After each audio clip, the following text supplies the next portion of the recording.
Many managers and leaders from organizations ask questions around coaching, what coaching is and what coaching can do for them. Because there is a lot of confusion. You just need to make a search. You go to Google and you search any area of activity or profession, and you will see that there's plenty of people who call themselves coaches, that they offer coaching. When in reality, unfortunately, the reality is that very few of them actually offer coaching. They offer something else. My purpose today is to add my 2 cents on this clarification process for you to better understand what coaching is and what coaching is not. Despite the many definitions of coaching that you can find over there, I would like to leave you today with 3 specific and clear distinctions of what I consider coaching is. Distinction number 1. Coaching is a tool to support you to increase your level of results on your personal and on your professional life. And like any other tool, you can decide to use it or not to use it.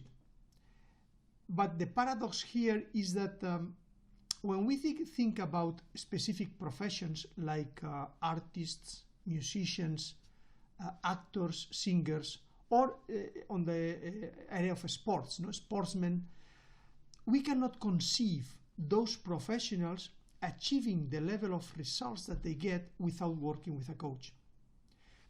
But in our environment, being managers and leaders in our organizations with the responsibility of maximizing the results that we are getting, we many times doubt that working with a coach will help us. This is a thought that I leave it to you. But the first distinction is this: coaching is just a tool. You can decide to use it or not use it. Many people decide and go and use it. Distinction number 2. Coaching is a partnership. You partner with a person whose only purpose and objective is you becoming successful, you achieving your goals or whatever you want to achieve. This is his only preoccupation and purpose. So the coach will not be a person who will tell you what to do every day, will not teach you basically anything new that you probably don't know, will not instruct you new way of doing things, but it's a person who will challenge the way you think, they will challenge the way you do things, who will support you in developing action plans, and who will help you in implementing those action plans. So is the power of that relationship what makes coaching so powerful, and that you will not find that outside the coaching environment in many other places, because the purpose of the relationship is you becoming successful.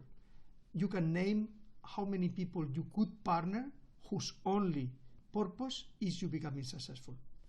So this is the distinction number 2, is a partnership. And the distinction number 3 is a professional engagement.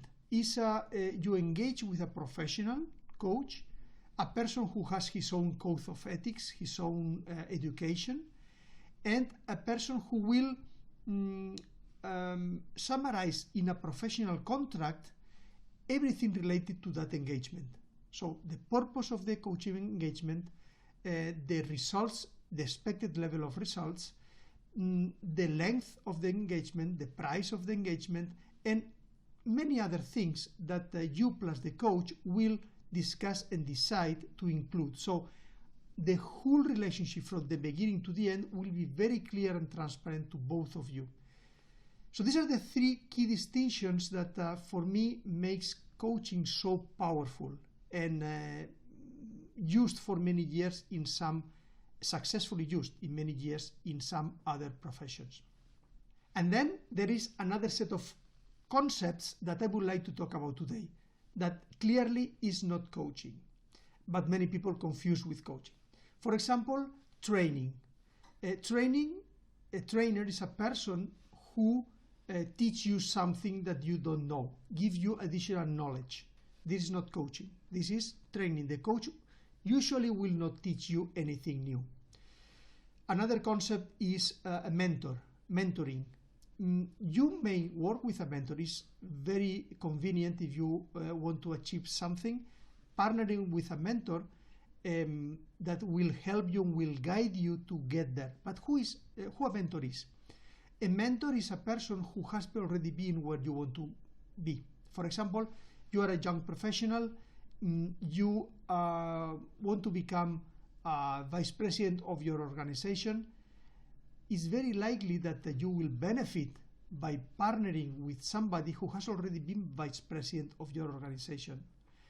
And that person will guide you, will tell you what to do, what not to do, what to avoid. So you will be constantly taken by hand in the way of what you want to go. But this is not coaching, this is mentoring. The coach has not been where you want to be.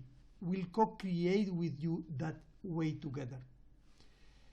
Another concept is consulting or advising. So you hire consulting or advising services when you need professional advice. Some people who professionally knows more than you, has more experience than you, and then you pay their services for them to help you. So they are giving you advice on some specific topic. The coach will never do that. And the other topic that is very close to coaching in many situations is therapy. In therapy, you explore a lot what happened in the past. What happened to you in the past for you to become who you are today, for you to think what you think today. In coaching, we focus on the future. We focus on today and on the future, where we are and where we want to be, regardless what happens in the past. We may learn something from the past, but our main focus is on the future. So these are the two distinctions, the three things that I consider basic distinctions about coaching, and those concepts that I just commented that many people confuse with coaching, but it's not. If you have more questions, if you would like to have a longer conversation, I'm adding below a link so you can book a meeting with me and we can go together through any question or doubts that you could have around this topic.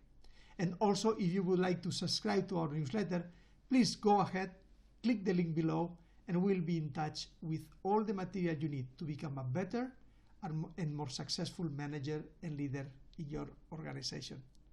Thank you very much for listening today. Take care.